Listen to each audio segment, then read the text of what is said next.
Hello everyone, welcome back. We are studying 10th NCERT Economy. ಅಲ್ಲಿ ಈಗ ನಾವು ಮುಂದಿನ ಚಾಪ್ಟರ್ ನೋಡ್ಲಿಕ್ಕೆ ಹೊರಟಿರೋದು globalisation and the Indian economy. ಜಾಗತೀಕರಣ ಎಲ್ಲರೂ ಕೇಳಿರ್ತೀರಿ. LPG ಅನ್ನೋದರ full form liberalisation, privatisation, globalisation. ಇದರಲ್ಲಿ ಒಂದು ಮಹತ್ವವಾದಂತಹ ಥೀಮು ಗ್ಲೋಬಲೈಸೇಷನ್. ಥೀಮ್ನ ಬಗ್ಗೆ ಈಗ ನಾವು ಈ ಚಾಪ್ಟರ್ನಲ್ಲಿ ಸ್ವಲ್ಪ ಡಿಸ್ಕಸ್ ಮಾಡ್ತೇವೆ. ಈ ಥೀಮ್ ಇದೆಯಲ್ವಾ, ಇದು ಮುಂದೆ GS ಅಲ್ಲಿ ಸೊಸೈಟಿ ಅಲ್ಲೂ ಸಹ ಮತ್ತೆ ನಮಗೆ ಡೀಟೇಲ್ ಆಗಿ ಮತ್ತೆ ನೋಡಬೇಕು ನಾವು ಅಲ್ಲೂ ಸಹ. ಹಾಗಾಗಿ ಈಗಲೇ ಅದರ ಬೇಸಿಕ್ಕನ್ನು ಸರಿಯಾಗಿ ತಿಳ್ಕೊಂಡಿಟ್ಕೊಳ್ಳಿ. ಗ್ಲೋಬಲೈಸೇಷನ್ ಗೊತ್ತಾ ಇರೋದು ಯಾವುದು? NCERT 10th economy. ಇದು 10th ಎಕಾನಮಿ ಎಷ್ಟನೇ ಚಾಪ್ಟರ್ಲು? Fourth chapter. ಬೇಕಿದ್ರೆ ಮೇಲ್ಗಡೆ ಮೆನ್ಷನ್ ಮಾಡಿ ಇಟ್ಕೊಳ್ಳಿ. ಹಿಂದಿನ ಕಾನ್ಸೆಪ್ಟ್ ಯಾವುದಾಗಿತ್ತು ನೆನಪಿದೆಯಾ? ನಾವು ಹಿಂದಿನ ವಿಡಿಯೋಗಳಲ್ಲಿ ಡಿಸ್ಕಸ್ ಮಾಡಿದ್ದು ಮನಿ ಮತ್ತು ಕ್ರೆಡಿಟ್, ಅದನ್ನು ನೋಡಿ ಆಗಿದೆ. ದೇಶದ ಒಳಗಡೆ ಹಣ ಹೇಗೆ ಬೇರೆ ಬೇರೆ ರೂಪದಲ್ಲಿ ಇರುತ್ತೆ. ಅಕೌಂಟ್, ಡಿಮ್ಯಾಂಡ್ ಅಲ್ವಾ, ಡಿಮ್ಯಾಂಡ್, ಡೆಪಾಸಿಟ್, ಬಾರೋವರ್ ಅಂತಂದ್ರೆ ಯಾರು ಅಲ್ವಾ, ಲೆಂಡರ್ ಅಂತಂದ್ರೆ ಯಾರು, ಬಾರೋವರ್ ಅಂತಂದ್ರೆ ಯಾರು, ಕ್ರೆಡಿಟ್ ಅಂತಂದ್ರೆ ಏನು, ಕ್ರೆಡಿಟಿನ ಎರಡು role, positive role, negative role, terms of credit ಅಂತಂದ್ರೆ ಏನು, ಶಬ್ದಗಳನ್ನು ಕೇಳಿದಾಗ ನೆನಪಾಗಬೇಕು ಅದರ ಮೀನಿಂಗು. ಅಥವಾ ಹಿಂದಿನ ನೋಟ್ಸನ್ನು ಇನ್ನೊಂದ್ಸಾರಿ ಓದಬೇಕು. ಇನ್ನು ಫಾರ್ಮಲ್ ಮತ್ತು ಇನ್ಫಾರ್ಮಲ್ ಸೆಕ್ಟರ್, ಏನು ಡಿಫ್ರೆನ್ಸು ಕ್ರೆಡಿಟಲ್ಲಿ? ಬ್ಯಾಂಕ್ಸು, ಕೋಆಪರೇಟಿವ್ಸು ಫಾರ್ಮಲ್ ಸೆಕ್ಟರಿಗೆ ಬಂದರೆ, ಮನಿ ಲೆಂಡರ್ಸು, ಫ್ರೆಂಡ್ಸು, ರಿಲೇಟಿವ್ಸು ಇವರಿಂದ ನಾವು ಸಾಲ ತೆಗೆದುಕೊಳ್ಳೋದು ಇನ್ಫಾರ್ಮಲ್ ಸೆಕ್ಟರಿಗೆ ಬರುತ್ತೆ.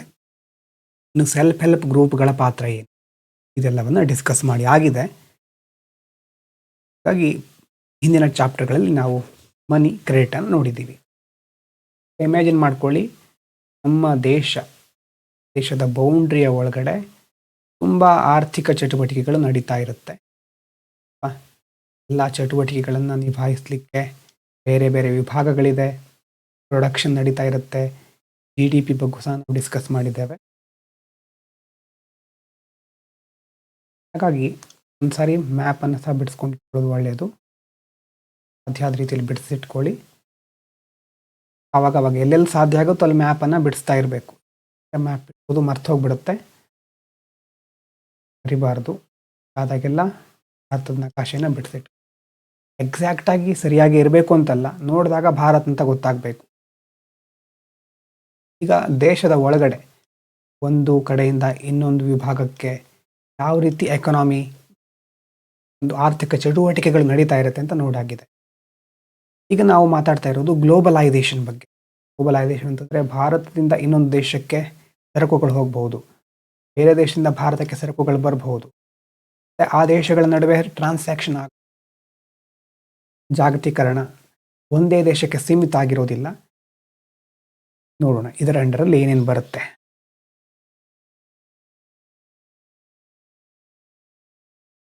ಯಾಕೆ ಈ ಒಂದು ಕಾನ್ಸೆಪ್ಟ್ ಬಂದಿದೆ ಗ್ಲೋಬಲೈಸೇಷನ್ ಅನ್ನೋದು ಅಲ್ವಾ? ಮೊದಲೇನಾಗಿತ್ತು, ಇನ್ ದಿ ಪಾಸ್ಟ್ ಪ್ರೊಡಕ್ಷನ್, ಉತ್ಪಾದನೆ ಅನ್ನೋದು ಒಂದು ದೇಶದಲ್ಲಿ ಮಾತ್ರ ಆಗ್ತಾ ಇತ್ತು, ಅಲ್ಲೇ ಅದರ ಉಪಯೋಗನೂ ಆಗ್ತಾ ಇತ್ತು. ಹೊರಗಡೆ ಅದರ ಪರಿಣಾಮಗಳು, ಇಂಪ್ಯಾಕ್ಟು, ಬೈಯಿಂಗ್, ಸೆಲ್ಲಿಂಗ್ ಎಲ್ಲ ನೋಡ್ಲಿಕ್ಕೆ ಆಗ್ತಾ ಇರಲಿಲ್ಲ. In the past production was largely organised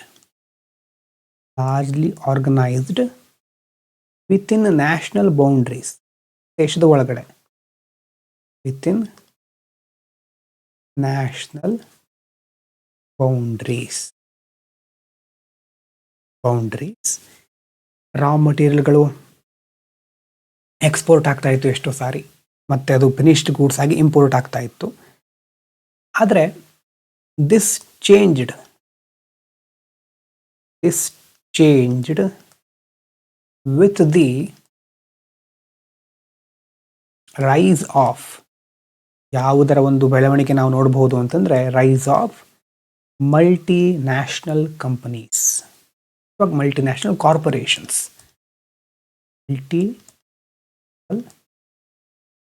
corporations, MNCಗಳು ಅಂತ ಕರಿತೇವೆ ನೋಡಿ, ಕೇಳಿರಬಹುದು ತುಂಬ ಕಡೆ MNC, ಮಲ್ಟಿನ್ಯಾಷನಲ್ ಕಾರ್ಪೊರೇಷನ್ಸ್. ಯಾವಾಗ ಈ MNCಗಳ ಸಂಖ್ಯೆ ಜಾಸ್ತಿ ಆಗ್ತಾ ಬಂತು ಆವಾಗ ಆರ್ಥಿಕತೆಯಲ್ಲಿ ದೊಡ್ಡ ಬೆಳವಣಿಗೆ, ಬದಲಾವಣೆಯನ್ನು ನಾವು ನೋಡಬಹುದು. ಏನು MNC ಅಂತಂದರೆ? What is on MNC? ಬರ್ಕೊಳ್ಳಿ ಪ್ರತಿಯೊಂದನ್ನು, ಮತ್ತೆ ಬರೆಯೋ ಅವಕಾಶ ಸಿಗೋದಿಲ್ಲ, ಮುಂದೆಲ್ಲ ಓದೋದೇ ಜಾಸ್ತಿ ಇರುತ್ತೆ. ಬರ್ಕೊಳ್ಳಿಕ್ಕೆ ಈಗ ಆಲಸ್ಯ ಮಾಡಿದರೆ ಕಷ್ಟ ಆಗಬಹುದು. What is on MNC? MNC ಅಂತಂದ್ರೆ ಏನು? an MNC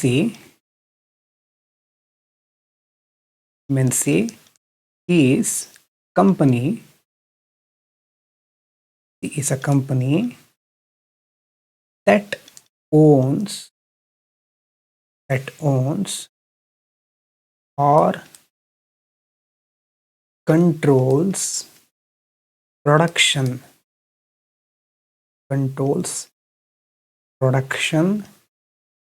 in more than one nation.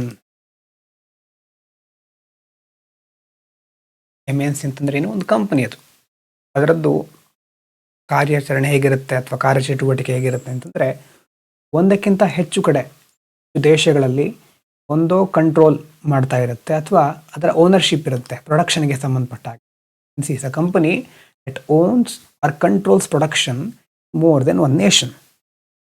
more than one ಅಂದರೆ ಮಲ್ಟಿ ಅಂತ, ಮಲ್ಟಿನ್ಯಾಷನಲ್ ಕಾರ್ಪೊರೇಷನ್ಸು, ಮಲ್ಟಿನ್ಯಾಷನಲ್ ಕಂಪನಿ ಅಂತ ಹೇಳ್ತೇವೆ ನೋಡಿ, ಹೆಸರಲ್ಲೇ ಇದೆ. ಯಾಕೆ ಅವು ಒಂದು ದೇಶಕ್ಕಿಂತ ಬೇರೆ ಬೇರೆ ದೇಶಗಳಲ್ಲಿ ಪ್ರೊಡಕ್ಷನನ್ನು ಡೈವರ್ಸಿಫೈ ಮಾಡುತ್ತೆ?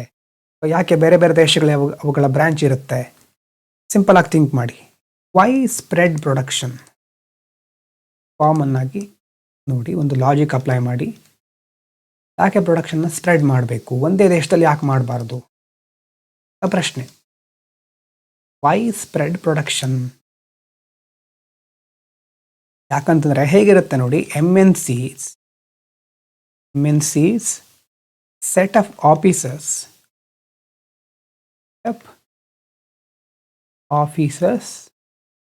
and factories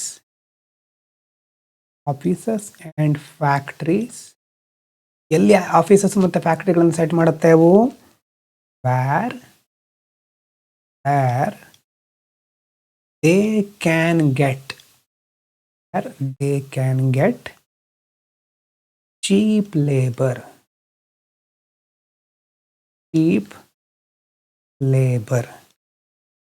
ಲೇಬರ್ ಮಾತ್ರ ಸಾಕಾ? ಬೇರೆ ರಿಸೋರ್ಸು ಬೇಕು. Labour and other resource.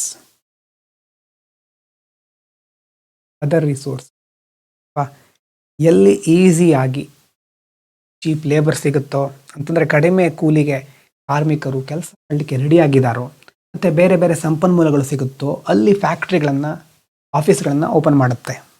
ಯಾಕೆ ಓಪನ್ ಮಾಡುತ್ತೆ ಹೇಳಿ? ಟು ಮಿನಿಮೈಸ್ ಕಾಸ್ಟನ್ನು ಕಡಿಮೆ ಮಾಡೋದು. ಮಿನಿಮೈಸ್ ಕಾಸ್ಟ್, ಖರ್ಚನ್ನು ಕಡಿಮೆ ಮಾಡಬೇಕು. ಮತ್ತು ಯಾವುದು ಹೆಚ್ಚು ಮಾಡಬೇಕು? ಕಾಸ್ಟ್. ಆ್ಯಂಡ್ ಮ್ಯಾಕ್ಸಿಮೈಸ್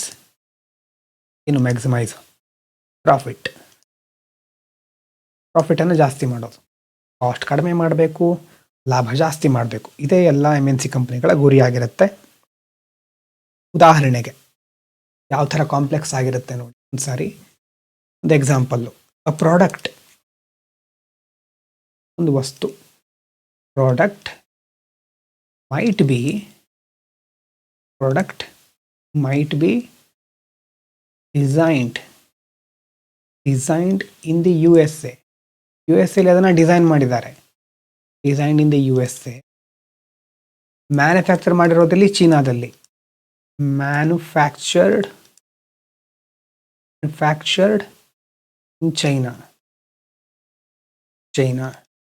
ಮತ್ತು ಅದನ್ನು ಅಸೆಂಬಲ್ ಮಾಡಿರೋದು, ಅಸೆಂಬಲ್ಡ್ ಇನ್ ಮೆಕ್ಸಿಕೋದಲ್ಲಿ ಅದನ್ನು ಅಸೆಂಬಲ್ ಮಾಡಿದ್ರು. ಆ್ಯಂಡ್ ದಿ ಕಸ್ಟಮರ್ ಸರ್ವಿಸ್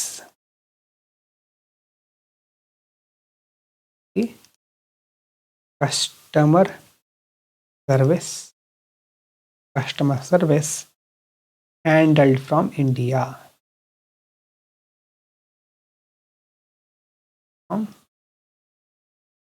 ಒಂದೇ ಪ್ರಾಡಕ್ಟು, ಆದರೆ ಅದರ ಬೇರೆ ಬೇರೆ ಹಂತಗಳಲ್ಲಿ ಯಾವ ದೇಶ ಇಲ್ಲಿ ಒಳಗೊಳ್ತಾ ಇದೆ ನೋಡಿ. ಫಸ್ಟು ಡಿಸೈನ್ ಎಲ್ಲಿ ಮಾಡಿದ್ರು, US ಅಲ್ಲಿ ಡಿಸೈನ್ ಮಾಡಿದ್ರು, ಚೀನಾದಲ್ಲಿ ಮ್ಯಾನುಫ್ಯಾಕ್ಚರ್ ಮಾಡಿರೋದನ್ನು ಮೆಕ್ಸಿಕೋದಲ್ಲಿ ಅಸೆಂಬಲ್ ಮಾಡಿದ್ರು. ಇದಕ್ಕೆ ಸಂಬಂಧಪಟ್ಟ ಕಸ್ಟಮರ್ಗಳನ್ನು ಇಂಡಿಯಾದಿಂದ ಹ್ಯಾಂಡಲ್ ಮಾಡ್ತಾ ಇದ್ದಾರೆ. ಹಾಗಾಗಿ ಎಲ್ಲಿ ಯಾವ ಒಂದು ವಿಷಯಕ್ಕೆ ಸಂಬಂಧಪಟ್ಟಂತಹ ಕಾಸ್ಟ್ ಕಡಿಮೆ ಇರುತ್ತೋ ಅಲ್ಲಿ ಆ ಸೆಕ್ಟರನ್ನು ಅವರು ಸೆಟಪ್ ಮಾಡ್ತಾರೆ.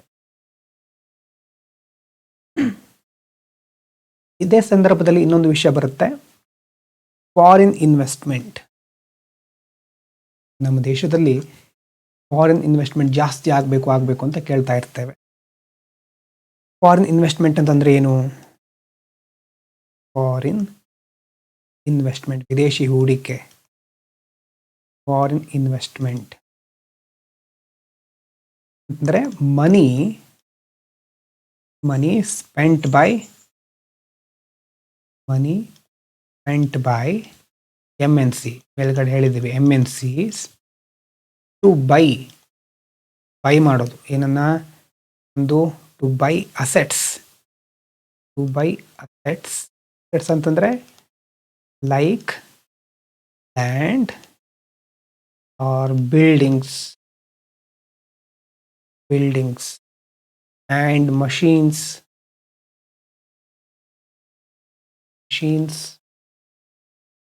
ಇನ್ ಅನದರ್ ಕಂಟ್ರಿ. ಬೇರೆ ದೇಶದಲ್ಲಿ, in another country is called foreign investment.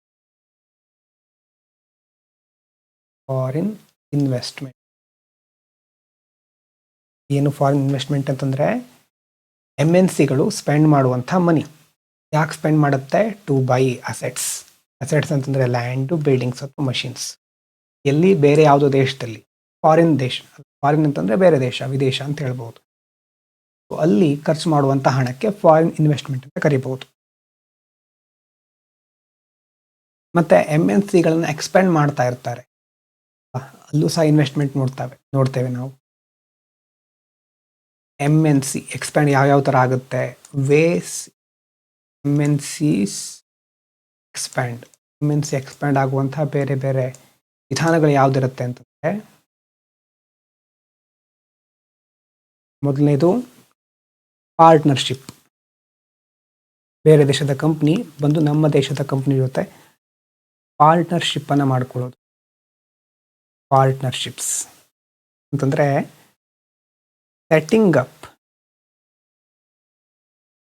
Up production jointly, ಜಂಟಿಯಾಗಿ ಅಂತ ಹೇಳ್ತೇವೆ ನೋಡಿ. Jointly with local companies.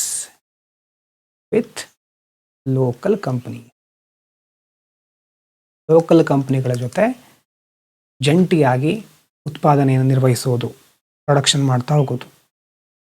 ಬೇರೆ ದೇಶದ ಕಂಪನಿ ಮತ್ತು ನಮ್ಮ ದೇಶದ ಕಂಪನಿ ಎಕ್ಸಾಂಪಲ್ಲು ನೀವೇ ಹುಡ್ಕೊಂಡು ಬರ್ಕೊಳ್ಬೇಕು. ಸರ್ಚ್ ಮಾಡಿ MNC ಪಾರ್ಟ್ನರ್ಶಿಪ್ಸ್ ಇನ್ ಇಂಡಿಯಾ ಅಂತ ಸರ್ಚ್ ಮಾಡಿ ಇದ್ಕೊಳ್ಳಿ. ಎಕ್ಸಾಂಪಲ್ ಹುಡುಕಿ ಬರ್ಕೊಳ್ಳಿ, ಹೋಮ್ವರ್ಕ್ ಅದು ನಿಮಗೆ. ಇದಾದಮೇಲೆ ಇನ್ನೊಂದು ವಿಧಾನ ಯಾವುದು? ಬೈಯಿಂಗ್. ಕಂಪ್ಲೀಟಾಗಿ ಬೈ ಮಾಡಿಬಿಡೋದು. ಬೈಯಿಂಗ್ ಲೋಕಲ್ ಕಂಪನೀಸ್, ಸ್ಥಳೀಯ ಕಂಪನಿಗಳನ್ನೇ ಬೈ ಮಾಡಿಬಿಡೋದು, ಖರೀದಿ ಮಾಡಿಬಿಡೋದು. ತುಂಬ ಕಡೆ ಇದಾಗ್ತಾ ಇರುತ್ತೆ. ಮತ್ತೇನು ಎಕ್ಸ್ಪ್ಲೇನ್ ಮಾಡಬೇಕಂತ ನನಗೆ ಅನಿಸ್ತಾ ಇಲ್ಲ. ಅಂತಂದರೆ ಇಲ್ಲಿರುವ ಕಂಪ್ನಿಗಳನ್ನು ಡೈರೆಕ್ಟಾಗಿ ಬೈ ಮಾಡುತ್ತೆ, ಕಂಪ್ಲೀಟಾಗಿ ಆ ಒಂದು ವಿದೇಶಿ ಕಂಪ್ನಿ ಅಡಿಯಲ್ಲೇ ನಮ್ಮ ದೇಶದ ಕಂಪ್ನಿ ಅಥವಾ ಲೋಕಲ್ ಕಂಪ್ನಿ ಅದರ ಅಧೀನಕ್ಕೆ ಒಳಪಡುತ್ತೆ. ನೆಕ್ಸ್ಟು ಮೂರನೇದು ಪ್ಲೇಸಿಂಗ್ ಆರ್ಡರ್ಸ್. ಯಾವ ಥರ ಎಕ್ಸ್ಪ್ಯಾಂಡ್ ಆಗುತ್ತೆ ಅನ್ನೋದರಲ್ಲಿ ಪ್ಲೇಸಿಂಗ್ ಆರ್ಡರ್ಸ್. ಅಂತಂದರೆ ಲಾರ್ಜ್ MNC, ಲಾರ್ಜ್ MNC, ಉದಾಹರಣೆಗೆ MNCs in garments or footwear. ಉದಾಹರಣೆ ಇದು footwear. Place orders with small producers in developing nations.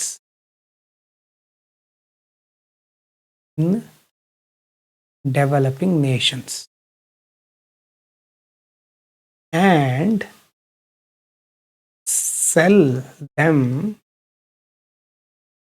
under their own brand names.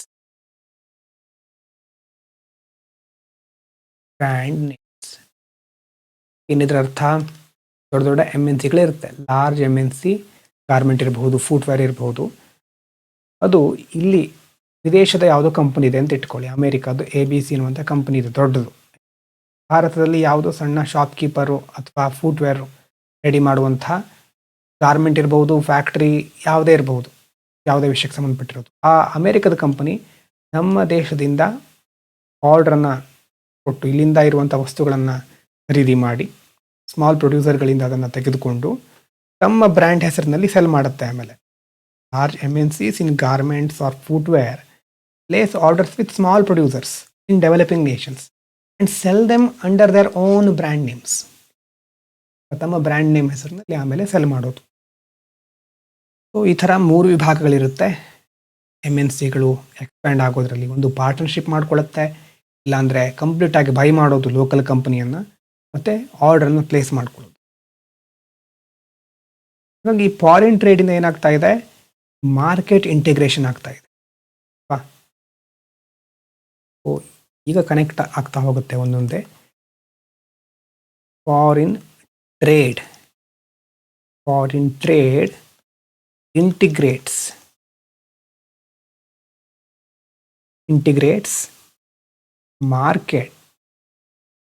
Markets across countries, ಒಂದೇ ದೇಶದಲ್ಲ,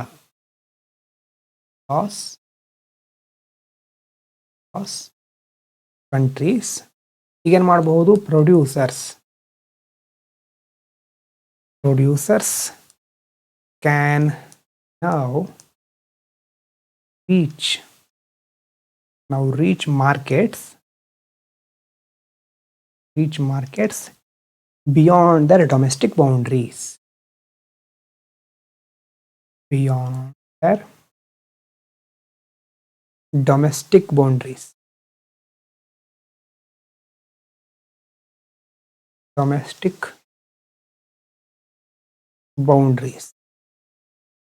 And consumers have a wider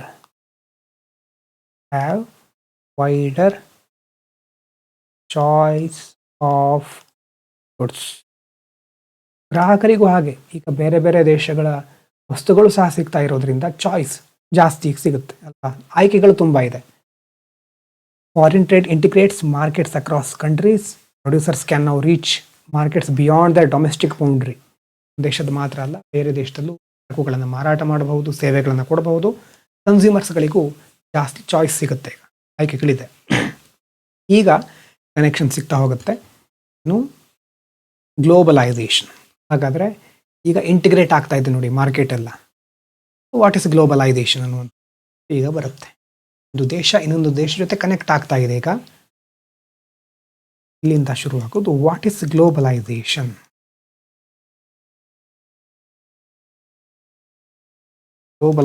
ಅಂತಂದ್ರೆ ಏನು? ಹಾಗಾದ್ರೆ ನೋಡಿ, simple ಆಗಿ ಬರೆಯೋಣ.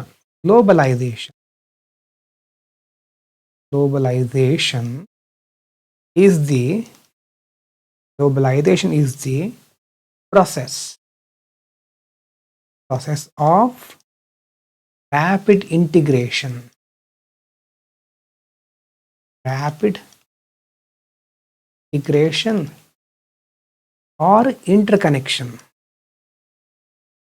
or interconnection between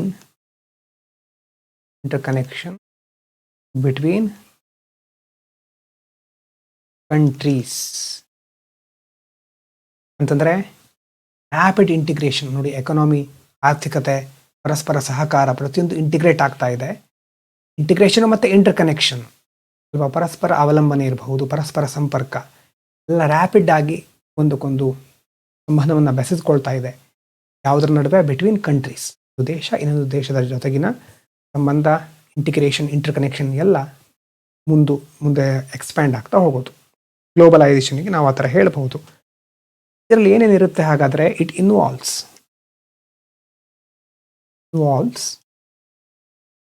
the movement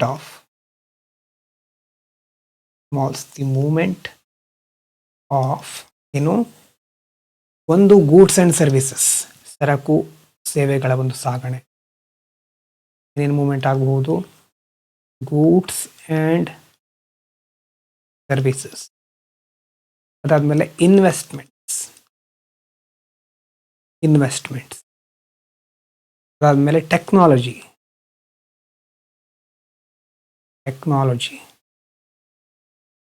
ಅದಾದಮೇಲೆ ಪೀಪಲ್. ಈಗ ಜನರು ಯಾಕೆ ಮೂವ್ ಆಗ್ತಾರೆ ಹೇಳಿ?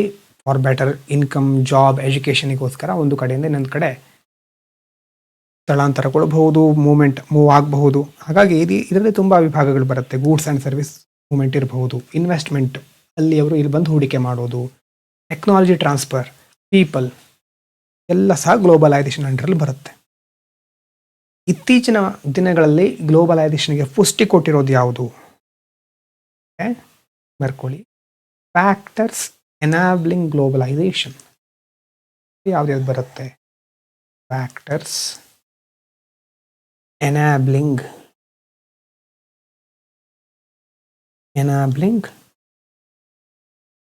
ಗ್ಲೋಬಲೈಸೇಷನ್. ಯಾವ್ಯಾವ ಫ್ಯಾಕ್ಟರ್ಸ್ಗಳು? ಮೊದಲನೇದು ಟೆಕ್ನಾಲಜಿ ಅಲ್ವಾ?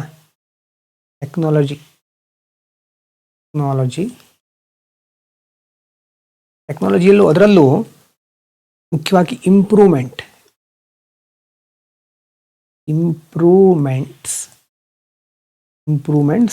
ಇನ್ ಟ್ರಾನ್ಸ್ಪೋರ್ಟೇಷನ್, ಸರಕು ಸಾಗಣೆ ಅಥವಾ ಸಾರಿಗೆ ಸಂಪರ್ಕ ಅಂತ ಹೇಳ್ತೇವೆ ನಾವು. ಟ್ರಾನ್ಸ್ಪೋರ್ಟೇಷನ್, ಶಿಪ್ಪಿಂಗ್ ಇರಬಹುದು, ಜಲಮಾರ್ಗ, ಭೂಮಾರ್ಗ, ವಾಯುಮಾರ್ಗ ಎಲ್ಲ ಬಂತು. ಒಂದು ಟ್ರಾನ್ಸ್ಪೋರ್ಟೇಷನ್ನಲ್ಲಿ ಇಂಪ್ರೂವ್ ಆಗಿರೋದು. ಅದಾದಮೇಲೆ information and communication technology, information and communication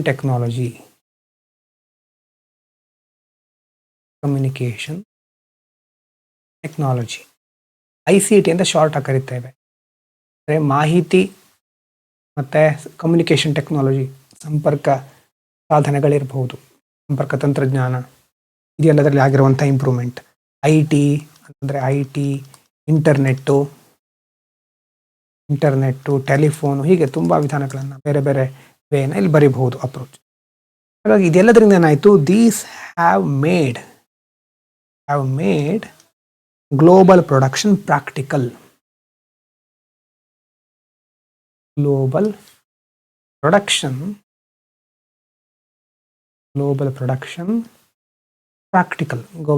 ಈಗ ಪ್ರಾಕ್ಟಿಕಲ್ ಆಗಲಿಕ್ಕೆ ಮುಖ್ಯವಾಗಿಯೂ ಹೆಲ್ಪ್ ಮಾಡ್ತದೆ. ಮುಖ್ಯವಾಗಿ ಟ್ರಾನ್ಸ್ಪೋರ್ಟೇಷನ್ನು, ಇನ್ಫಾರ್ಮೇಷನ್ ಕಮ್ಯುನಿಕೇಷನ್ ಟೆಕ್ನಾಲಜಿ. ಮೊದಲನೇ ಇಂಪಾರ್ಟೆಂಟ್ ಫ್ಯಾಕ್ಟರು ಟೆಕ್ನಾಲಜಿ. ಎರಡನೇದೇನು? ಎಲ್ಲ ದೇಶಗಳು ಒಪ್ಕೊಳ್ಬೇಕಲ್ವಾ, ಲಿಬರಲೈಸೇಷನ್ ಪಾಲಿಸಿ ಇರಬೇಕು. ಮೊದಲು ಲಿಬರಲೈಸೇಷನ್, ಉದಾರೀಕರಣದ ನೀತಿ ಅಂತಂದ್ರೆ ಏನು? ಲಿಬರಲೈಸೇಷನ್ ಅಂತಂದ್ರೆ this means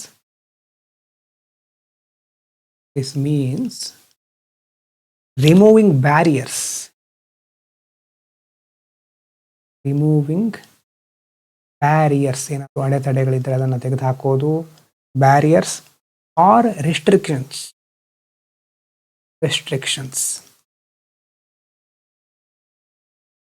set by the government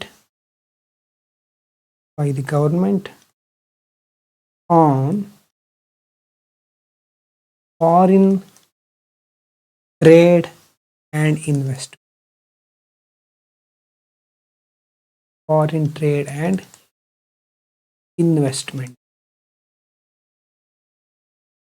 ಅಂದರೆ ಬೇರೆ ದೇಶದ ಜೊತೆಗಿನ ಒಂದು ವ್ಯಾಪಾರ ಇರಬಹುದು, ಹೂಡಿಕೆ ಇರಬಹುದು, ಅದಕ್ಕೆ ಸಂಬಂಧಪಟ್ಟ ಹಾಗೆ ಯಾವುದೇ ರಿಸ್ಟ್ರಿಕ್ಷನ್ಸ್ ಇರಬಾರ್ದು, ಬ್ಯಾರಿಯರ್ಸ್ಗಳಿರಬಾರ್ದು. ಅದನ್ನು ರಿಮೂವ್ ಮಾಡೋದಕ್ಕೆ ನಾವು ಲಿಬರಲೈಸೇಷನ್ ಅಂತ ಕರಿತೇವೆ. ಇದಾಗಿರೋದು ನಿಮ್ಗೆ ಗೊತ್ತಿದೆ 1991 ಸಂದರ್ಭದಲ್ಲಿ. ಆವಾಗ ನಾವು ಭಾರತದಲ್ಲಿ LPG ಶಿಫ್ಟ್ ಪಾಲಿಸಿಯೇ ದೊಡ್ಡ ಶಿಫ್ಟ್ ಆಗುತ್ತೆ. ಇಂಡಿಯನ್ ಗೌರ್ಮೆಂಟ್ ಏನು ಡಿಸೈಡ್ ಮಾಡುತ್ತೆ, ಬೇರೆ ದೇಶದ ಕಂಪ್ನಿಗಳು, ಪ್ರೊಡ್ಯೂಸರ್ಗಳು ಬಂದು ಇಲ್ಲಿ ಕಾಂಪೀಟ್ ಮಾಡಬಹುದು.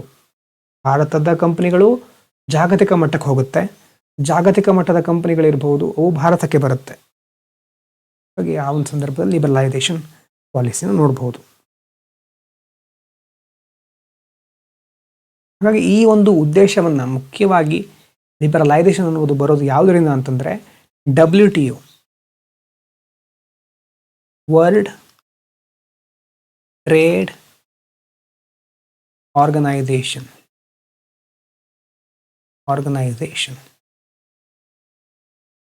WTO ಅಂತ ಶಾರ್ಟಾಗಿ ಕರೀತೇವೆ. ಉದ್ದೇಶ ಏನು? ಇಂಟರ್ನ್ಯಾಷನಲ್ ಆರ್ಗನೈಸೇಷನ್, ಇದು ಗೊತ್ತಿದೆ ನಿಮಗೆ. ಏಮ್ ಇಸ್ ಟು ಲಿಬರಲೈಸ್, ಕಂಟ್ರಿನ ಲಿಬರಲೈಸ್ ಮಾಡೋದು ಇದರ ಉದ್ದೇಶ. ಜಾಗತಿಕ ಮಟ್ಟದಲ್ಲಿ ದೇಶಗಳ ನಡುವೆ ಪರಸ್ಪರ ಟ್ರೇಡನ್ನು ಉತ್ತೇಜಿಸುವುದು. ಮತ್ತು ಕೆಲವೊಂದು ರೂಲ್ಸ್ಗಳನ್ನು ಹಾಕೋದು. ಇಟ್ ಎಸ್ಟಾಬ್ಲಿಷಸ್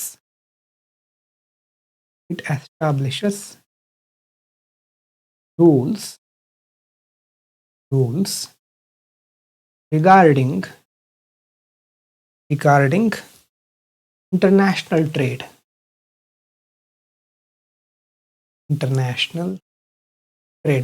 ರೂಲ್ಸನ್ನು, ನಿಯಮಗಳನ್ನು ಜಾರಿಗೆ ತರೋದು. And ensures they are obeyed. ಜಾರಿಗೆ ತರೋದು ಅದು ಮಾತ್ರ ಅಲ್ಲ, ಎಲ್ಲ ದೇಶಗಳು ಅದನ್ನು ಪಾಲಿಸುವಂತೆ ನೋಡ್ಕೊಳ್ಳೋದು. they are obeyed. ಇತ್ತೀಚಿನ ದಿನಗಳಲ್ಲಿ WTOಗೆ ಸಂಬಂಧಪಟ್ಟ ಹಾಗೆ ಕೆಲವು ಟೀಕೆಗಳು ವ್ಯಕ್ತ ಆಗ್ತಾ ಇವೆ. ನ್ಯೂಸಲ್ಲಿ ನೋಡೋಣ ಅದನ್ನು. ಎಷ್ಟೋ ಸಾರಿ ಭಾರತ ಸಹ ಕಂಪ್ಲೇಂಟ್ ಮಾಡ್ತಾ ಇರುತ್ತೆ. ಡೆವಲಪ್ಡ್ ಕಂಟ್ರೀಸ್ಗಳು ಅಂತ ನಾವೇನು ಹೇಳ್ತೇವೆ, USA, ಯುರೋಪಿಯನ್ ಯೂನಿಯನ್ಗಳೆಲ್ಲ ಇದೆಯಲ್ವಾ, ಆ ದೇಶಗಳು ತಮ್ಮ ದೇಶದ ಇಂಡಸ್ಟ್ರಿಗಳನ್ನು, ಅಗ್ರಿಕಲ್ಚರನ್ನು ಸಪೋರ್ಟ್ ಮಾಡ್ಕೊಳ್ಳಿಕ್ಕೆ WTOನ ನಿಯಮವನ್ನು ಮೀರಿ ಕೆಲವು ಕ್ರಮಗಳನ್ನು ಕೈಗೊಳ್ತಾ ಇವೆ. ಡೆವಲಪಿಂಗ್ ಕಂಟ್ರೀಸ್ಗಳ ಮೇಲೆ ತುಂಬ ನಿಯಮಗಳಿದೆ, ಡೆವಲಪ್ಡ್ ಕಂಟ್ರೀಸ್ಗಳ ಮೇಲೆ ನಿಯಮಗಳು ಅಪ್ಲೈ ಆಗ್ತಾ ಇಲ್ವಲ್ಲ ಅಂತ ಭಾರತ ಸಹ ಆವಾಗ ಪ್ರಶ್ನೆ ಮಾಡ್ತಾ ಇರುತ್ತೆ. WTO ಅನ್ನುವಂಥ ಸಂಸ್ಥೆ, ಇಲ್ಲಿ ನಿಮ್ಗೆ ಹೋಮ್ವರ್ಕ್ ಏನು ಅಂತಂದರೆ WTO ಎಸ್ಟಾಬ್ಲಿಷ್ಡ್ ಇಯರ್, ಯಾವಾಗ ಎಸ್ಟಾಬ್ಲಿಷ್ಡ್, ಅದರ ವರ್ಷ, ಮತ್ತು ಹೆಡ್ ಕ್ವಾರ್ಟರ್ ಎಲ್ಲಿದೆ, ಅಬ್ಜೆಕ್ಟಿವ್ ಇದರ ಸಿಗುತ್ತೆ, ಅಬ್ಜೆಕ್ಟಿವ್ ಏನು ಅದರದ್ದು, ಮತ್ತು ರೀಸೆಂಟ್ ಇಶ್ಯೂ ಏನು ಅದರದ್ದು ಸರ್ಚ್ ಮಾಡಿ. ರೀಸೆಂಟ್ ಇಶ್ಯೂ ಎಲ್ಲ ಕಂಪ್ಲೀಟಾಗಿ ಬರ್ಕೋಬೇಕು ಅಂತಿಲ್ಲ, ಒಂದು ಪಾಯಿಂಟ್ ಎಲ್ಲಿದೆ, ಕ್ವಾರ್ಟರ್ ಎಲ್ಲಿದೆ, ಯಾವಾಗ ಸ್ಥಾಪನೆ ಆಗಿದ್ದು, ಅದರ ಆಬ್ಜೆಕ್ಟಿವ್ ಏನು, ರೀಸೆಂಟ್ ಇಶ್ಯೂ ಏನಿದೆ, ಅದರ ಬಗ್ಗೆ ಮಾಹಿತಿ ತಿಳ್ಕೊಂಡು ನೀವು ಬರೆದಿರಬೇಕು, ನಿಮ್ಮ ನೋಟ್ಸಲ್ಲಿ ಇರಬೇಕು. ಇದು ಹೋಮ್ವರ್ಕ್. WTO ನೋಡಾಯಿತು. ಇನ್ನು ಗ್ಲೋಬಲೈಸೇಷನ್, ಇಂಟರ್ ಕನೆಕ್ಟೆಡ್ನೆಸ್ಸು, ಇನ್ನೊಂದೇನು ಇಂಟಿಗ್ರೇಷನ್ ಅಲ್ವಾ. ಗ್ಲೋಬಲೈಸೇಷನಿಂದ ಭಾರತ ಬೇರೆ ಬೇರೆ ದೇಶಗಳ ಜೊತೆ ಇಂಟಿಗ್ರೇಟ್ ಆಯಿತು, ಇಂಟರ್ ಕನೆಕ್ಟೆಡ್ನೆಸ್ ಜಾಸ್ತಿ ಆಯಿತು. ಹಾಗಾದರೆ ಅದರಿಂದ ಏನು ಇಂಪ್ಯಾಕ್ಟ್ ಆಯಿತು? ಗ್ಲೋಬಲೈಸೇಷನಿನ ಇಂಪಾರ್ಟೆನ್ಸು ಮತ್ತು ಅದರ ಇಂಪ್ಯಾಕ್ಟನ್ನು ನಾವು ಎಲ್ಲ ವಿಭಾಗಗಳ ಮೇಲೂ ನೋಡಬಹುದು. ಆದರೆ NCERT ಈ ಚಾಪ್ಟರ್ಗೆ ಸಂಬಂಧಪಟ್ಟ ಹಾಗೆ ಕೆಲವು ಪಾಯಿಂಟ್ಗಳನ್ನು ನೋಡ್ತಾ ಇದ್ದೇವೆ. Impact of globalisation. ಇದು ಮೇನ್ಸ್ ಲೆವೆಲ್ ಅಲ್ಲ, ಈಗಲೇ ಹೇಳ್ತಾ ಇದ್ದೇನೆ, ಮೇನ್ಸ್ ಲೆವೆಲ್ ಅಲ್ಲ ಇದು, ಆದರೆ ನಮ್ಮದು ಬೇಸಿಕ್ ಲೆವೆಲ್ ಅಲ್ವಾ, ಬೇಸಿಕ್ ನೋಟ್ಸ್ ಮಾಡ್ತಾ ಇದ್ದೇವೆ. ಮೇನ್ಸ್ ಲೆವೆಲ್ಗೆ ನಾವು ಟ್ರೈಬಲ್ ಮೇಲೆ ಯಾವ ಥರ ಅಫೆಕ್ಟ್ ಆಗಿದೆ, ವುಮೆನ್ ಮೇಲೆ, ಚಿಲ್ಡ್ರನ್, ಎಲ್ಡರ್ಲಿ ಪೀಪಲ್, ಚಿಲ್ಡ್ರನ್, ಸಮಾಜದ ವಲ್ನರಬಲ್ ಸೆಕ್ಷನ್ಸ್, ಎಜುಕೇಷನ್, ಪ್ರತಿ ವಿಭಾಗವನ್ನು ಸಪರೇಟಾಗಿ ಕನ್ಸಿಡರ್ ಮಾಡಿ ಆ ವಿಭಾಗದ ಮೇಲೆ ಗ್ಲೋಬಲೈಸೇಷನಿಂದ ಯಾವ ಥರ ಎಫೆಕ್ಟ್ ಆಯಿತು ಅಂತ ಡೀಟೇಲ್ ಆಗಿ ಮುಂದೆ ಸೊಸೈಟಿಲಿ ನೋಡ್ತೇವೆ. ಈ ಚಾಪ್ಟರ್ಗೆ ಸಂಬಂಧಪಟ್ಟಾಗಿ ಈಗ ಸದ್ಯಕ್ಕೆ ಬೇಸಿಕ್ ಆಗಿ ಬರ್ಕೊಳ್ಳಿ, impact of globalisation in India. ಏನೇನು? ಮೊದಲನೇದು ಪಾಸಿಟಿವ್ ಇಂಪ್ಯಾಕ್ಟ್. ಪಾಸಿಟಿವ್ ಇಂಪ್ಯಾಕ್ಟ್ಸ್ ಇದರ ಅಡಿಯಲ್ಲಿ ಬರೋದು ಯಾವುದು?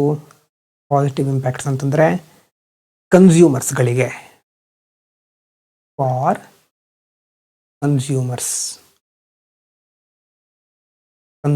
ಕನ್ಸ್ಯೂಮರ್ಸ್ಗೆ ಏನು, ಈಗ ಮೊದಲಿಕ್ಕಿಂತ ಜಾಸ್ತಿ ಆಯ್ಕೆಗಳಿದೆ ಅಲ್ವಾ, ಗ್ರೇಟರ್ ಚಾಯ್ಸ್.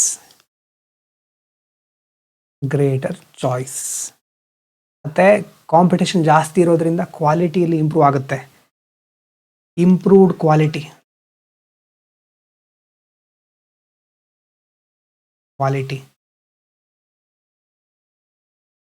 ಆ್ಯಂಡ್ ಕನ್ಸ್ಯೂಮರ್ಸ್ಗಳಿಗೆ, and lower prices for many products.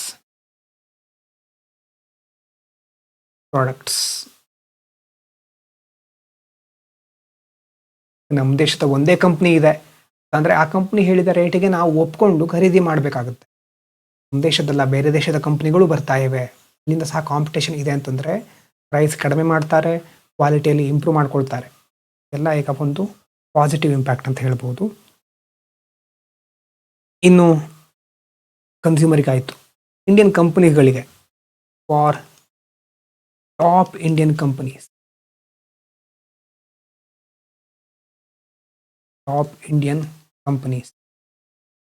ಅವರಿಗೇನು ಬೆನಿಫಿಟ್ ಆಯಿತು, ಏನು ಪಾಸಿಟಿವ್ ಇಂಪ್ಯಾಕ್ಟ್ ಆಯಿತು ಅವ್ರ ಮೇಲೆ ಅಂದರೆ, ಮೆನಿ ಹ್ಯಾವ್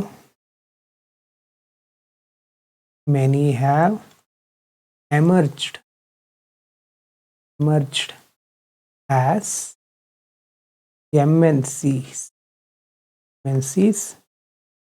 themselves. ನೋಡಿರ್ಬೋದು ನೀವು, ಟಾಟಾ, ಇನ್ಫೋಸಿಸ್, ಈ ಕಂಪ್ನಿಗಳೆಲ್ಲ ತಾವೇ ಒಂದು MNCಗಳಾಗಿ ಎಮರ್ಜ್ ಆಗಲಿಕ್ಕೆ ಸಾಧ್ಯ ಆಯಿತು. ಇದಾದ್ಮೇಲೆ ಹೊಸ ಅವಕಾಶಗಳು, ನ್ಯೂ ಆಪರ್ಚುನಿಟಿ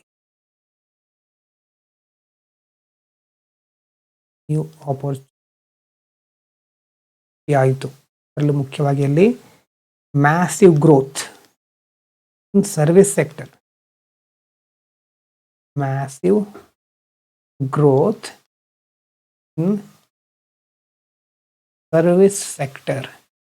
ಸೇವಾ ವಲಯ ಅಂತ ಏನು ಕರೀತೇವೆ, ಅದರಲ್ಲಿ ಮ್ಯಾಸಿವ್ ಗ್ರೋತ್, ದೊಡ್ಡ ಪ್ರಮಾಣದಲ್ಲಿ ಬೆಳವಣಿಗೆನ ನಾವು ನೋಡ್ತೇವೆ ಸರ್ವಿಸ್ ಸೆಕ್ಟರ್. ಮತ್ತು IT ಆ್ಯಂಡ್ BPO, ಅದರಲ್ಲೂ IT, BPO ಡಿಫ್ರೆನ್ಸ್ ಏನು ಇದರ ನಡುವೆ ತಿಳ್ಕೊಳ್ಳಿ ನೋಡೋಣ. BPO ಅಂತ ತುಂಬ ಕಡೆ ಇರುತ್ತೆ, ಸರ್ಚ್ ಮಾಡಿ. BPO ಅಂದರೆ ಏನು? ಬಿಸ್ನೆಸ್ ಪ್ರೊಸೆಸ್ ಔಟ್ಸೋರ್ಸಿಂಗ್ ಅಂತ ಕರೀತಾರೆ. ಆ್ಯಕ್ಚುಲಿ ಅದರ ಅರ್ಥ ಏನು? ಕುತೂಹಲ ಬರಲ್ವಾ ನಿಮಗೆ? ಎಲ್ಲೆಲ್ಲಿ ಬರುತ್ತೋ ಅಲ್ಲಲ್ಲಿ ಸರ್ಚ್ ಮಾಡಿ ತಿಳ್ಕೊಳ್ಳಿ. ಈಗಲೇ ಸರ್ಚ್ ಮಾಡ್ಕೊಂಡ್ರೆ ಮುಂದೆ ಹೆಲ್ಪ್ ಆಗುತ್ತೆ. ದೊಡ್ಡ ನೋಟ್ಸ್ ಬಂದಾಗ ಸರ್ಚ್ ಮಾಡ್ತಾ ಕೂತ್ಕೊಳ್ಳಿಕ್ಕೆ ಟೈಮ್ ಇರೋದಿಲ್ಲ. ಚಿಕ್ಕದನ್ನು ಕುತೂಹಲ ಇದ್ದರೆ ತಿಳ್ಕೊಳ್ಳಿ, ಏನು ಕೆಲಸ ಆಗುತ್ತೆ ಅದರಲ್ಲಿ. ಬಿಸ್ನೆಸ್ ಪ್ರೊಸೆಸ್ ಔಟ್ಸೋರ್ಸಿಂಗ್ ಅಂತ ಹೇಳ್ತಾರೆ BPOಗೆ. ಹಾಗಂದ್ರೆ ಏನು?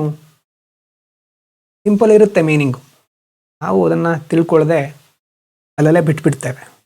ಅದಷ್ಟು ಪಾಸಿಟಿವ್ ಇಂಪ್ಯಾಕ್ಟು ಯಾರ್ಯಾರ ಮೇಲೆ, ಕನ್ಸ್ಯೂಮರಿಗೆ ಸಂಬಂಧಪಟ್ಟ ಹಾಗೆ ಕಂಪ್ನಿಗಳಿಗೆ ಹೊಸ ಆಪರ್ಚುನಿಟಿ ಯಾವ ಥರ ಕ್ರಿಯೇಟ್ ಆಯಿತು IT ಮತ್ತು BPO ಸೆಕ್ಟರ್ನಲ್ಲಿ ಅಂತ ನೋಡಾಯಿತು. ಇನ್ನು ನೆಗೆಟಿವ್ ಇಂಪ್ಯಾಕ್ಟ್ ಅಥವಾ challenge. Negative impacts or challenges. ಏನು ಚಾಲೆಂಜಸ್ಸು? ಯಾರ ಮೇಲೆ? ಅದರಲ್ಲೂ ಮುಖ್ಯವಾಗಿ ಸ್ಮಾಲ್ ಪ್ರೊಡ್ಯೂಸರ್ಸ್, ಸ್ಮಾಲ್ ಪ್ರೊಡ್ಯೂಸರ್ಸ್. ಚಿಕ್ಕ ಚಿಕ್ಕ ಇಂಡಸ್ಟ್ರಿಗಳಿರುತ್ತೆ. Many small industries. Small industries. Battery ಇರ್ಬೋದು, ಪ್ಲಾಸ್ಟಿಕ್ ಟಾಯ್ಸ್ ಅಂತ ಇರ್ತಾವಲ್ವ ಅಂಥದ್ದು. ಅವರಿಗೆಲ್ಲ ಏನು ಮಾಡಲಿಕ್ಕಾಗಿಲ್ಲ, ಕಾಂಪೀಟ್ ಮಾಡಲಿಕ್ಕಾಗಿಲ್ಲ. Many small industries could not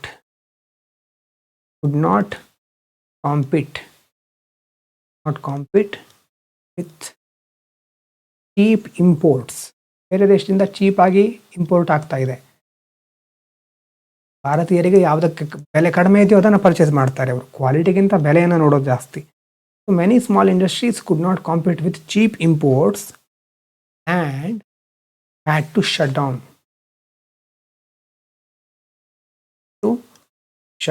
ಅಂದರೆ ಅಂಗಡಿಯನ್ನು ಮುಚ್ಚಬೇಕಾಯಿತು. Shut down leading to job losses. ಇಂಡಸ್ಟ್ರಿನೇ ಶಟ್ ಡೌನ್ ಆಯಿತು ಅಂತಂದರೆ ಅಲ್ಲಿ ಕೆಲಸ ಮಾಡ್ತಿರೋರ ಕಥೆ ಏನು ಅಲ್ವಾ? ಅವರೆಲ್ಲ ಕೆಲಸವನ್ನು ಕಳ್ಕೊಳ್ತಾರೆ. Leading to job losses.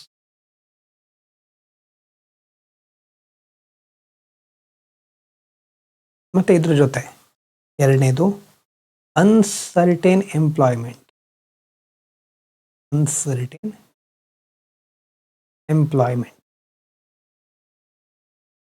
Employment ಅಂತಂದರೆ to compete globally,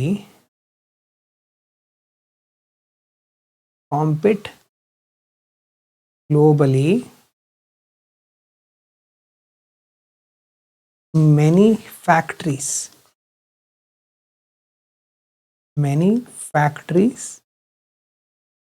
employ workers flexibly ಅಂತಂದರೆ ಟೆಂಪ್ರರಿ ಆಗಿ, flexibly on a temporary basis. Temporary basis to reduce. ಯಾಕೆ ಹೇಗೆ ಮಾಡ್ತಿದ್ರು ಅವರು? ಟು ರೆಡ್ಯೂಸ್ ಲೇಬರ್ ಕಾಸ್ಟ್ ಕಡಿಮೆ ಆಗಬೇಕು. ಈ ಥರ ಮಾಡಿದಾಗ ಏನಾಗುತ್ತೆ? Leading to lack of job security ಇರೋದಿಲ್ಲ ಆವಾಗ. ಲ್ಯಾಕ್ ಆಫ್ ಜಾಬ್ ಸೆಕ್ಯೂರಿಟಿ ಏನಾಗ್ತಾ ಇದೆ ನೋಡಿದ್ರೆ, ಅನ್ಸರ್ಟನ್ ಎಂಪ್ಲಾಯ್ಮೆಂಟ್. ಗ್ಲೋಬಲ್ ಲೆವೆಲಲ್ಲಿ ಕಾಂಪೀಟ್ ಮಾಡಬೇಕು ಅಂತಂದರೆ ಕಾಸ್ಟ್ ಕಡಿಮೆ ಮಾಡಬೇಕು. ಕಾಸ್ಟ್ ಕಡಿಮೆ ಮಾಡಿ ಪ್ರಾಫಿಟ್ ಜಾಸ್ತಿ ಮಾಡಬೇಕು. ಆವಾಗ ಕಂಪ್ನಿಗಳು ಏನು ಮಾಡುತ್ತೆ? ಟೆಂಪ್ರರಿ ಬೇಸಿಸ್ ಮೇಲೆ ಹೈರ್ ಮಾಡೋದು. ಪರ್ಮನೆಂಟ್ ಆಗಿ ತಗೊಂಡ್ಬಿಟ್ರೆ ಅದಕ್ಕೆ ಬೇರೆ ಬೇರೆ ಫಿಕ್ಸ್ಡ್ ಸ್ಯಾಲ್ರಿ ಈ ಥರ ತುಂಬ ತಲೆನೋವು ಅಂತ ಕಂಪ್ನಿಗಳು ಏನು ಮಾಡುತ್ತೆ? ಟೆಂಪ್ರರಿ ಆಗಿ ಹೈರ್ ಮಾಡಿ ಲೇಬರ್ ಕಾಸ್ಟನ್ನು ಕಡಿಮೆ ಮಾಡಲಿಕ್ಕೆ ಮುಂದಾಗುತ್ತೆ. ಆದರೆ ಅದರಿಂದ ಜಾಬ್ ಸೆಕ್ಯೂರಿಟಿ ಇರೋದಿಲ್ಲ ವರ್ಕರ್ಸಿಗೆ.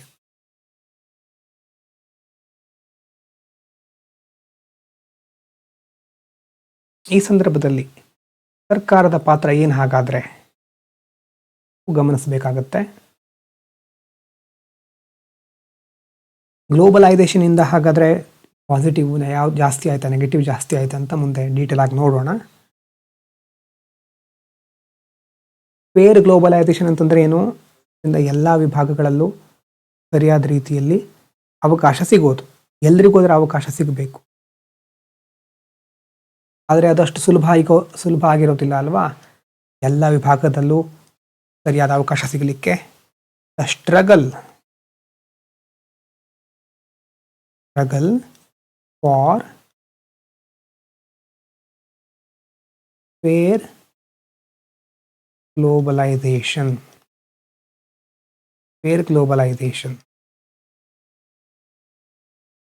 ಅಂತಂದರೆ, ಫೇರ್ ಗ್ಲೋಬಲೈಸೇಷನ್ ಅಂತಂದ್ರೆ ಏನು? ಫೇರ್ ಗ್ಲೋಬಲೈಸೇಷನ್ ಅದರಿಂದ ಏನಾಗುತ್ತೆ? Fair globalization would create opportunities for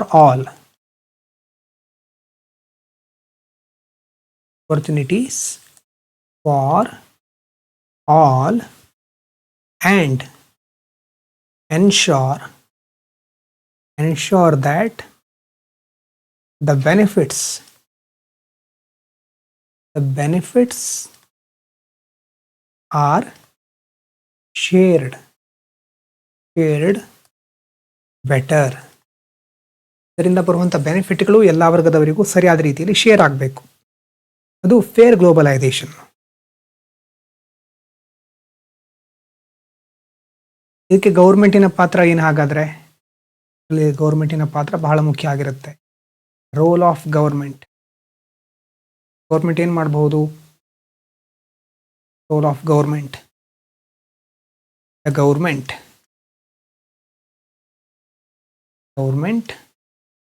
can protect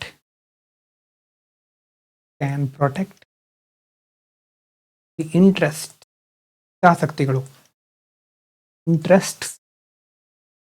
of all citizens. ದೇಶದ ನಾಗರಿಕರ ಹಿತಾಸಕ್ತಿಯನ್ನು ಗಮನಿಸಬೇಕು. All citizens, not just the rich people ಮಾತ್ರ ಅಲ್ಲ, ಎಲ್ಲರ ಹಿತಾಸಕ್ತಿಯನ್ನು ಗಮನಿಸಬೇಕು. ಗೌರ್ಮೆಂಟ್ ಏನು ಮಾಡಬಹುದು? It can support small producers. ಈಗ MSMEಗಳಿಗೋಸ್ಕರ ಸರ್ಕಾರ ನೀತಿಗಳನ್ನು ತರ್ತಾವಲ್ವ, ಅವಾಗ ಅದು ಸಹ ಒಂದು ಒಳ್ಳೆಯ ಕ್ರಮ ಅಂತ ಹೇಳ್ಬೋದು. It can support small producers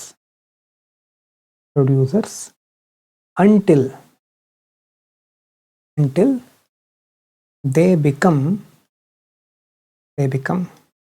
strong ಅಂತಂದ್ರೆ strong enough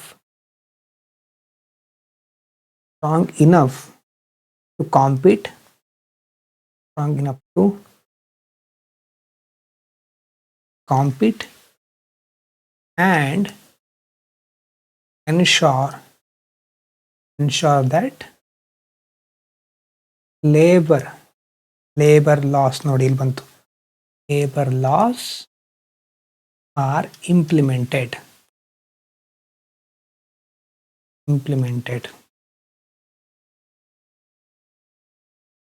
Government can protect the interest of all citizens. ಎಲ್ಲರ ಹಿತಾಸಕ್ತಿಗಳನ್ನ ಸರ್ಕಾರ ಗಮನದಲ್ಲಿ ಇಟ್ಕೋಬೇಕು. ಕೇವಲ ಶ್ರೀಮಂತ ವ್ಯಕ್ತಿಗಳು, ಎಲಿಟ್ ಪೀಪಲ್ ಮಾತ್ರ ಅಲ್ಲ. ಯಾವ ಥರ ಸಪೋರ್ಟ್ ಮಾಡೋದು? ಸಣ್ಣ ಪ್ರೊಡ್ಯೂಸರ್ಗಳಿಗೆ ಸಪೋರ್ಟ್ ಮಾಡೋದು, ಹಣಕಾಸಿನ ಸಹಾಯ, ಇನ್ಸೆಂಟಿವ್ಗಳನ್ನು ಕೊಡೋದು. ಇಲ್ಲಿ ತನಕ ಅಂತಂದರೆ ಆ ಸಣ್ಣ ಇಂಡಸ್ಟ್ರಿಗಳು, ಸಣ್ಣ ಉದ್ಯಮಿಗಳು ದೊಡ್ಡ ಮಟ್ಟಕ್ಕೆ ಬೆಳೆದು ಗ್ಲೋಬಲ್ ಲೆವೆಲಲ್ಲಿ ಕಾಂಪೀಟ್ ಮಾಡೋಷ್ಟು ಆಗಬೇಕು. ಮತ್ತು ಅದಕ್ಕೋಸ್ಕರ ಲೇಬರ್ ಲಾಗಳನ್ನು ಸಹ ಸರಿಯಾಗಿ ಇಂಪ್ಲಿಮೆಂಟ್ ಮಾಡಬೇಕು. ಮತ್ತು ಇದರಲ್ಲಿ ಇನ್ನೂ ಬಹಳ ಮುಖ್ಯವಾದ ಪಾತ್ರ ವಹಿಸುವವರು ಪೀಪಲ್ಸ್ ಆರ್ಗನೈಸೇಷನ್ಸ್. ಕ್ಯಾಂಪೇನ್ಗಳಾಗುತ್ತೆ, ರಿಪ್ರೆಸೆಂಟೇಷನ್ಸ್. ಹಾಗಾಗಿ WTOಗೆ ಸಂಬಂಧಪಟ್ಟ ಹಾಗೆ ಮತ್ತು ನಾವು ಡಿಸ್ಕಸ್ ಮಾಡಬೇಕು. ಸರ್ಕಾರದ ಪಾತ್ರ ಇಲ್ಲಿ ಬಹಳ ಮುಖ್ಯವಾಗಿರುತ್ತೆ. ಸೊ ಇದನ್ನು ನಾವು ಇಲ್ಲಿ ನೋಡಬೇಕು. ಗೌರ್ಮೆಂಟ್ ಯಾವ್ಯಾವ ಕ್ರಮ ಕೈಗೊಂಡಿದೆ ಅಂತ ಇಲ್ಲಿ ನಾವು ಬರ್ಸ್ತಾ ಇಲ್ಲ. ಸಿಂಪಲ್ ಆಗಿ NCERTಯಲ್ಲಿ ಎಷ್ಟು ಬೇಕೋ ಅಷ್ಟೇ. ಪ್ರೊಡಕ್ಷನ್ ಅಕ್ರಾಸ್ ಕಂಟ್ರೀಸ್ ನೋಡಾಯಿತು. ಮತ್ತು interlinking production across country, interlink ಆಗ್ತಾ ಇದೆ, ಇಂಟರ್ ಕನೆಕ್ಟೆಡ್ನೆಸ್ ಜಾಸ್ತಿ ಆಗ್ತಾ ಇದೆ. NCERT ಓದಿ ಸಾಧ್ಯ ಆದಾಗ. Foreign trade, integration of market, Chinese toys in India, ನೋಡಿ ಥರ ಇದೆ. ಈ ಥರ ಏನೇನಿದೆಯೋ ಅದೆಲ್ಲವನ್ನು ಓದ್ಕೊಳ್ಳಿ. ಮತ್ತು ಗ್ಲೋಬಲೈಸೇಷನ್ ಅಂತಂದರೆ ಏನು ಅಂತ ನೋಡಿದ್ದೀವಿ. Rapid integration or inter connectedness in countries. Factors that have enabled globalisation. ಯಾವುದರಿಂದ ಗ್ಲೋಬಲೈಸೇಷನ್ಗೆ ಜಾಸ್ತಿ ಒಂದು ಪುಷ್ಟಿ ಸಿಗ್ತಾ ಇದೆ? ಟೆಕ್ನಾಲಜಿ. ಇನ್ನೊಂದು ಯಾವುದು ಬರ್ಕೊಂಡಿದ್ದೀರಿ ಅಲ್ವಾ? ಟೆಕ್ನಾಲಜಿ ಆದಮೇಲೆ ಲಿಬರಲೈಸೇಷನ್, ಫಾರಿನ್ ಟ್ರೇಡಿಗಿರುವಂತಹ ಬ್ಯಾರಿಯರನ್ನು ರಿಮೂವ್ ಮಾಡೋದು. ಮತ್ತು ವರ್ಲ್ಡ್ ಟ್ರೇಡ್ ಆರ್ಗನೈಸೇಷನ್ನು. ಅದರ ಕಂಪ್ಲೀಟ್ ಡೀಟೇಲ್ಸನ್ನು ಬರೆದಿಟ್ಕೊಳ್ಳಿ ಅಂತ ಹೇಳಿದ್ದೇನೆ. ಸರ್ಚ್ ಮಾಡಿ ಬರೆದಿಟ್ಕೊಳ್ಳಿ. ನಾನು ಸಂಜೆ ಅಥವಾ ಮತ್ತೆ ಯಾವತ್ತಾದರೂ ಕ್ವಶನ್ ಆನ್ಸರ್ ಸೆಷನ್ ಇಟ್ಕೊಂಡಾಗ ನೀವು ಹೇಳಬೇಕು. ಮತ್ತು ಗ್ಲೋಬಲೈಸೇಷನ್ನಿಂದ ಭಾರತದ ಮೇಲೆ ಯಾವ ಇಂಪ್ಯಾಕ್ಟ್ ಆಯಿತು. ಇಷ್ಟು ಮುಖ್ಯವಾಗಿ ಈ ಚಾಪ್ಟರ್ನಲ್ಲಿ ನಾವು ನೋಡಲೇಬೇಕಾಗಿರೋದು. ಕಾಂಪಿಟೇಷನ್ನು ಮತ್ತು ಅನ್ಸರ್ಟನ್ ಎಂಪ್ಲಾಯ್ಮೆಂಟ್ ಇದೆ. ಸ್ಟ್ರಗಲ್ ಫಾರ್ ಫೇರ್ ಗ್ಲೋಬಲೈಸೇಷನ್ ಲಾಸ್ಟಲ್ಲಿ ನೋಡಿ ಬೇರೆ ಬೇರೆ ರೀತಿಯಾಗಿ ಸ್ಟ್ರಗಲ್ ಆಗ್ತಾ ಇದೆ. ಅದಾದಮೇಲೆ ಒಂದು ಚಾಪ್ಟರ್ ಇದೆ, ಅದನ್ನು ಮುಂದಿನ ವಿಡಿಯೋದಲ್ಲಿ ಡಿಸ್ಕಸ್ ಮಾಡೋಣ. Thank you so much. Good time.